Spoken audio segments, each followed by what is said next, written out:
नमस्कार, मैं हूं आपके साथ अंकिता पाल। बुलेटिन की शुरुआत करते हैं। यूपी के सीएम योगी आदित्यनाथ का कांग्रेस और नेशनल कॉन्फ्रेंस के गठबंधन पर बयान सामने आया है। सीएम योगी आदित्यनाथ ने इस गठबंधन को लेकर राष्ट्रीय सुरक्षा पर बड़े सवाल खड़े किए हैं। साथ ही राहुल गांधी से भी सवाल किया गया कि क्या कांग्रेस जम्मू कश्मीर के लिए फिर से अलग झंडे की घोषणा का समर्थन करती है। क्या कांग्रेस फिर से जेके में 370 की बहाली चाहती है। सीएम योगी ने आगे क्या कुछ कहा है, आपको भी सुनाते हैं। भारत के मुकुट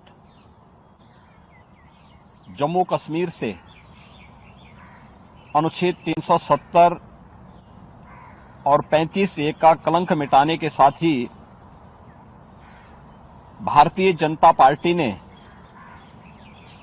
जम्मू कश्मीर में विधानसभा चुनाव के प्रति अपनी प्रतिबद्धता प्रकट की थी और अब जम्मू कश्मीर में विधानसभा चुनाव की तिथियां घोषित हो चुकी हैं। यह चुनाव न केवल जम्मू कश्मीर के लोगों बल्कि लोकतंत्र में आस्था रखने वाले हर भारतीय के लिए अत्यंत महत्वपूर्ण है।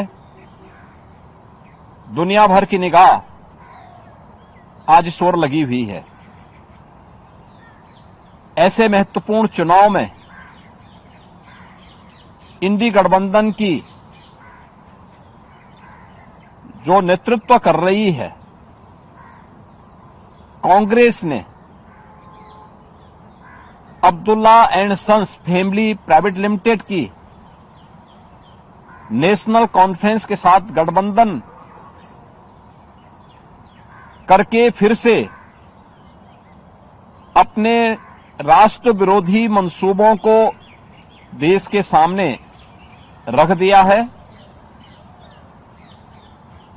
हाल ही में नेशनल कॉन्फ्रेंस ने अपना मैनिफेस्टो जारी किया है। इसमें अनेक ऐसे बिंदु हैं जो भारत की एकता, भारत की अखंडता और राष्ट्रीय सुरक्षा के प्रति पूरे देश को आशंकित करती है। कांग्रेस और नेशनल कॉन्फ्रेंस का यह गठबंधन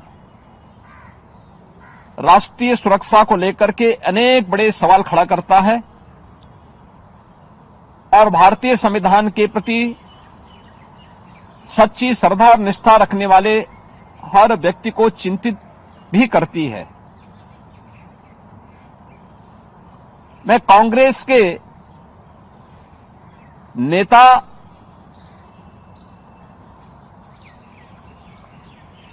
श्री राहुल गांधी से पूछना चाहता हूं कि क्या कांग्रेस नेशनल कॉन्फ्रेंस के जम्मू कश्मीर में फिर से अलग झंडे की घोषणा का समर्थन करती है। क्या राहुल गांधी और कांग्रेस पार्टी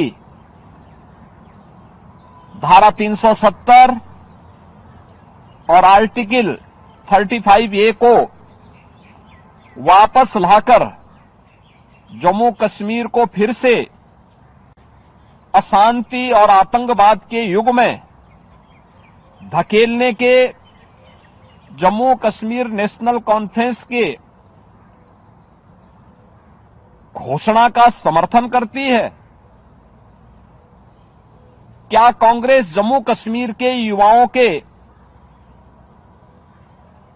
बदले पाकिस्तान के साथ वार्ता करके फिर से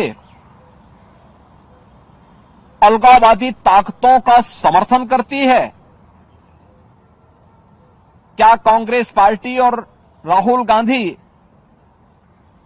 पाकिस्तान के साथ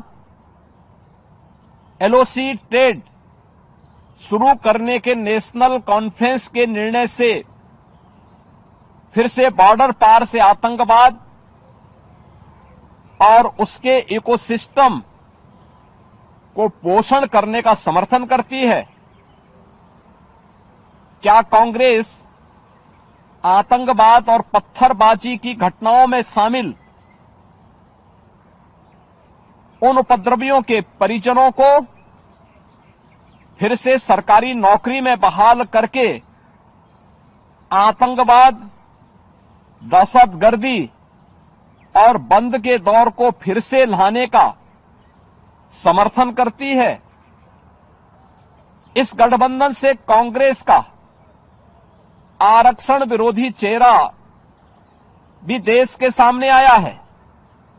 क्या कांग्रेस दलितों, गुर्जरों, बकरवाल और पहाड़ियों के आरक्षण को समाप्त कर फिर से उनके साथ अन्याय करने के लिए जम्मू कश्मीर नेशनल कॉन्फ्रेंस के वायदे का समर्थन करती है? क्या कांग्रेस चाहती है कि शंकराचार्य पर्वत, तख्त सुलेमान और हरि पर्वत कोहे मारन के नाम से जाने जाएं?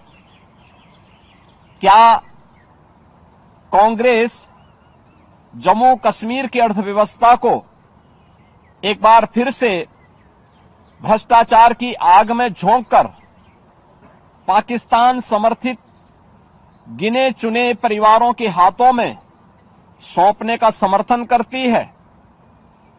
क्या Congress party Jammu Kashmir national Conference के जम्मू और घाटी के बीच भेदभाव की राजनीति का समर्थन करती है? क्या कांग्रेस और राहुल गांधी कश्मीर को ऑटोनॉमी देने की जम्मू कश्मीर नेशनल कॉन्फ्रेंस की विभाजनकारी नीतियों का समर्थन करती है? आजादी के बाद जम्मू कश्मीर के लोगों के ये कथित स्वयंभू भाग्य विधाता बन बैठे नेताओं को गुमराह कर नौजवानों को अलगाववादी साजिश का मोहरा जिन लोगों ने बनाया था, उनके हाथों में पत्थर और AK-47 इन लोगों ने पकड़ाई थी। आज आदरणीय प्रधानमंत्री जी के नेतृत्व में जब जम्मू कश्मीर के नौजवानों के हाथों में फिर से टैबलेट और उन्हें स्किल डेवलपमेंट के साथ जोड़ करके उन्हें रोजगार उपलब्ध कराया जा रहा है, नौजवानों को गुमराह करने वालों के लिए अब जम्मू कश्मीर में कोई जगह नहीं है। ये सब जानते हुए जो सपना सरदेव अटल जी ने देखा था जम्मू कश्मीर के लिए, इंसानियत, जमहूरियत और कश्मीरियत का, उन मूल्यों और उन सिद्धांतों के